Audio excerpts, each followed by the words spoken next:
Okay, camera चालू हो गया है। तो आज कुछ खास तो है नहीं कहने को, पर बारिश काफ़ी अच्छी हुई। ओके, और आशा है आप सब लोग ठीक होंगे। ये शायद ब्लॉग का मेरा पहला वीडियो है जो मैं ठीक से शूट कर रहा हूँ अपने सस्ते वाले फ़ोन से। तो आपको दिख ही रहा होगा मैं कार में बैठा हुआ हूँ, मेरी पर्सनल सेकंड हैंड कार। तो मेरे पास बोलने को ज़्यादा कुछ तो है नहीं है, पहला वीडियो है मेरा। फिर भी कोशिश करूँगा कुछ जेन्युइन चीज़ों पे हम और आप चर्चा कर पाएँ। ओके, तो सबसे पहले जो चर्चा का विषय है नौकरी। आप, हम सभी न सभी कहीं ना कहीं किसी न किसी भाग दौड़ में लगे हुए हैं, पैसे के पीछे, घर परिवार के पीछे, अपनी ज़िंदगी बेहतर करने के पीछे। तो इस भाग दौड़ में ना तो हमारे पास समय है कि हम कुछ अपने आप को समय दे पाएँ, कुछ अपने लिए बेहतर कर पाएँ। ठीक है, देखिए बीच बीच में अगर आपको कुछ लगता है कुछ गलतियाँ मैं करूँगा बोलने में, तो मेरे शब्दों को लेके ज़्यादा वो मत कीजिएगा। हम, क्योंकि मैं बुंदेलखंड क्षेत्र से हूँ, यहाँ पे तो बुंदेलखंडी ही बोली जाती है। ओके, तो जो चर्चा मैं आपसे करना चाह रहा हूँ, इस भाग दौड़ में हम कहीं ना कहीं अपने लिए समय नहीं निकाल पा रहे हैं। हम कितना भी सोच लें, कितना भी टाइम मैनेजमेंट कर लें, खुद के लिए और खुद के परिवार के लिए टाइम नहीं निकाल पाते। जो सबसे ज़्यादा ज़रूरी है, मैं कहूँगा, अगर आप जब भी आपकी शादी होती है, उसके बाद से लेके 50-55, जब भी आप जब तक आप नौकरी करेंगे, उस दौरान परिवार के लिए समय निकालना थोड़ा मुश्किल होता है। ओके, तो नौकरी के दौरान हमारे पास क्योंकि छुट्टियां भी कम होती हैं, इमरजेंसी लीव, आकस्मिक छुट्टियां, मुख्यालय से छुट्टियां, मेडिकल हॉलीडे और ऐसी तमाम छुट्टियां कम होती हैं, और हम अपने हिसाब से ही उन्हें मैनेज करते हैं, क्योंकि समय का भरोसा नहीं, कब क्या इमरजेंसी आ जाए और आपको छुट्टियों की ज़रूरत पड़ जाए। हो सकता है आपके जो आला अफसर हैं, जो बड़े अधिकारी हैं, आपको छुट्टियां ना दें, है ना। तो कुल मिलाकर हमारे पास टाइम नहीं रहता है कि हम अपनी फैमिली को या अपने आप के लिए कुछ समय दे सकें, अपनी हॉबी को पूरा कर सकें, अपनी जिस क्षेत्र में आपकी रुचि है, कुछ भी हो, पेंटिंग हो, सिंगिंग हो, डांसिंग हो, ड्राइविंग हो। कई लोगों को तो अच्छा रहन सहन और अच्छे कपड़े, ये सब चीज़ें पसंद होती हैं, पर पैसों की कमी, टाइम की कमी, इन सब के कारण वो अपने शौक़ या जो यूँ कहें हॉबी पूरी नहीं कर पाते हैं। तो मेरे दिमाग में ये विचार आया कि क्यों ना छोटे छोटे ब्लॉग बना के, अब आप पसंद करें या ना करें, जो हमारी जीवन शैली है, जो हमारी दिनचर्या है, जो डेली रूटीन है, इस पर थोड़ी बहुत चर्चा की जाए। जो हमारी लाइफ में चल रहा है उस पर भी चर्चा की जाए। हम जिस तरह से चीज़ें हमारे ऊपर व्यतीत हो रही हैं, हम उनको हैंडल कर रहे हैं, टैकल कर रहे हैं, उस पर चर्चा किया जा सके। हो सकता है मेरे कुछ शब्दों से आपको मदद मिले। ओके, तो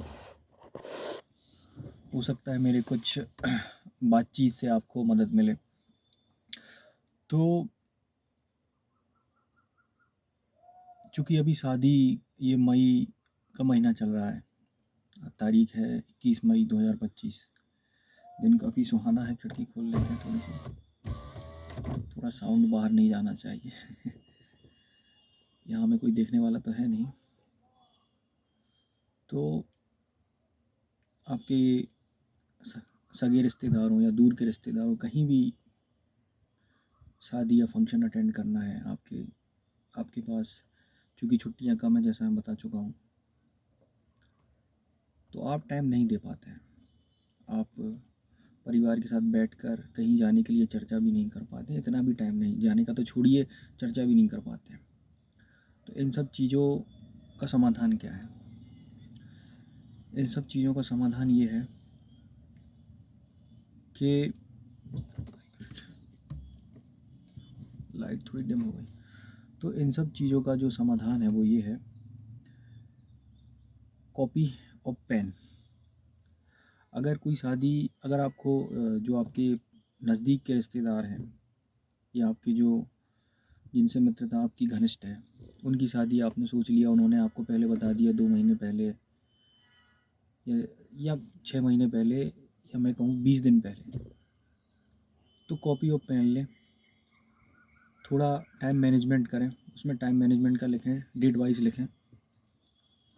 सामने वाला अगर आपको जानकारी देता है, आपका मित्र या आपके रिश्तेदार, उस हिसाब से थोड़ा मैनेज करें, थोड़ी छुट्टियां लें, थोड़ा समझौता करें अधिकारियों के साथ और अपने जीवन में एंजॉय करें।